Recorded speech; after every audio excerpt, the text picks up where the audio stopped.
সুন্নাহ foundation থেকে আমরা প্রত্যেকটা প্রজেক্ট ঘোষণা করার সময় আল্লাহর খাজানার দিকে তাকায়, আল্লাহর উপর ভরসা করে আমরা ঘোষণা দিই। 350 মেট্রিক টন খাবারের অর্ডার যখন করেছি তখন 3.5 টাকাও ফান্ডে নাই। এই পারপাস আগের বছরে কিছু টাকা আছে, এই বছরে নতুন 3.5 টাকাও আসে, অর্থাৎ এখন আমরা ঘোষণাই করি নাই। এই বন্যা কেন্দ্রিক কোনো ঘোষণার আগে অলরেডি আমাদের পার্চেসিং এর জন্য অর্ডার দিয়ে ফেলছে, আল্লাহর ভরসা করি। এরপর আল্লাহ তাআলা আমাদেরকে নিরাশ করেন না, হয়ে যেতে থাকে। আর আমি সবসময় একটা কথা বলি, আসুন্নাহ ফাউন্ডেশন, অনেকে বলতে পারেন ভাই এত বড় স্কেলে কাজ করেন, টাকা আসে কোত্থেকে?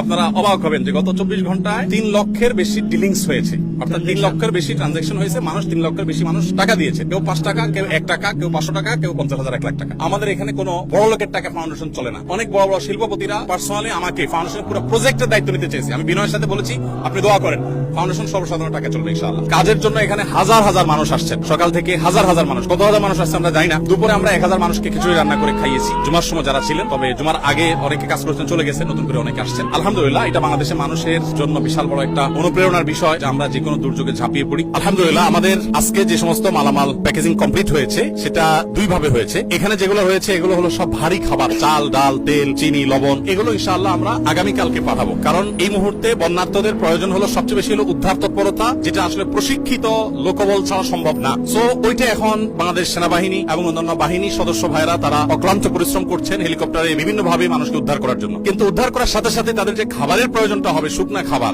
সে ড্রাই ফুডটার ব্যবস্থা আমরা করেছি 20,000 পরিবারের জন্য। এই 20,000 পরিবার যাদের জন্য আমরা অ্যারেঞ্জ করেছি, সেটার মধ্যে আপনার ছিল হলো খেজুর, চিড়া, চিনি, লবণ। অনেকে বলেন যে ভাই গুড় কেন দিচ্ছেন না, চিনি তো ভালো না। কেউ বলবে যে গুড় দিলে হেলদি। দেখুন, আমরা যে স্কেলে কাজ করি, এই স্কেলে গুড় কোথায় পাবো? এত গুড় কে দিবে আমাদেরকে? তো যাই হোক, চিনি এবং লবণ দেওয়া হচ্ছে যাতে করে দরকার হলে তারা প্রয়োজন মাফিক তারা স্যালাইন বানিয়ে নিতে পারে। এবং আজকে সকালে আমাদের 2টা লরি মাল পৌঁছাইছে। এটা মূলত আকিজ বেভারেজ থেকে ওনারা রেডি করে দিয়েছেন 7200 প্লাস প্যাকেট। সেখানে বাচ্চাদের জন্য দুধের একটা প্যাকেট, কত গ্রাম এক্সাক্ট আমার মনে নেই, তারপর 500 গ্রাম করে মুড়ি, 2225 ml এর পানির বোতল, এগুলো 7200 প্লাস প্যাকেট আজকে পৌঁছাই গেছে। এবং সেটা মহিপালে যে সেনাবাহিনীর ক্যাম্প আছে সেখানে আমরা হ্যান্ড ওভার করেছি এবং তাদেরকে আমরা অনুরোধ করেছি যে রিমোট এরিয়াগুলোতে তারা হেলিকপ্টার যোগে দ্রুততার সাথে যেন পৌঁছায় দেয়। আমাদের লোকজন সেখানে আছে, সেগুলো ডিস্ট্রিবিউশন চলছে। আর এর বাইরে গত বুধবার সন্ধ্যায় আমরা 3টা গাড়ি পাঠিয়েছি আমাদের এখান থেকে। একটা গাড়ি ফেনীতে গিয়ে পৌঁছাইছে, সেটা ডিস্ট্রিবিউশন হয়ে গেছে। আর 2টা গাড়ি সেগুলো মহিপালের কাছাকাছি পড়ে আছে আজকে 2 দিন প্রায় এক জায়গায়। সামনে পানি রাস্তা যেতে পারছে না, আবার পেছনে অনেক গাড়ি ব্যাকও করতে পারছে না। যারা গাড়ির সাথে গেছে তারা বুধবার সন্ধ্যা থেকে এখনো পর্যন্ত স্টিল নাও তারা গাড়ির সাথেই আছে। তো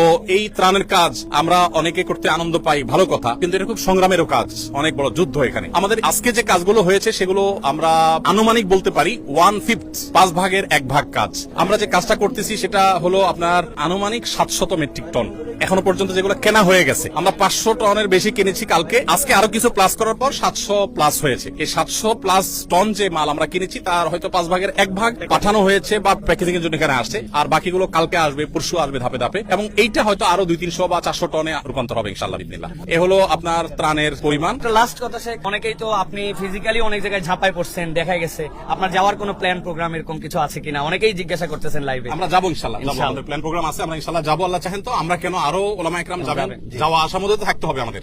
কারণ এই যে এই ক্ষত শুকাতে অনেক সময় লাগবে। আমরা প্রত্যেক আল্লাহর কাছে চোখের পানি ফেলি, এত পরিমাণ বিপর্যস্ত মানুষ আর এত পরিমাণ কষ্টে আছে, এটা আসলে আমরা ঢাকা থেকে কোনোভাবে অনুমান করতে পারবো না। পুনর্বাসনের জন্য আমরা এবছর প্ল্যান করেছি, নিয়ত করেছি, আমাদের কাছে ফান্ড যদি আল্লাহ মিলাই দেন পুরাটা, আমরা 4000 ঘর পুনর্বাসন করবো ইনশাআল্লাহ। যাদের ঘর হারা হয়ে যাবে তাদের জন্য। এমনিতে আলহামদুলিল্লাহ ত্রাণ তো চলবেই, ত্রাণ যেটা আছে এটা কোথায় গিয়ে ঠেকবে আমরা নিজেরাও জানি না।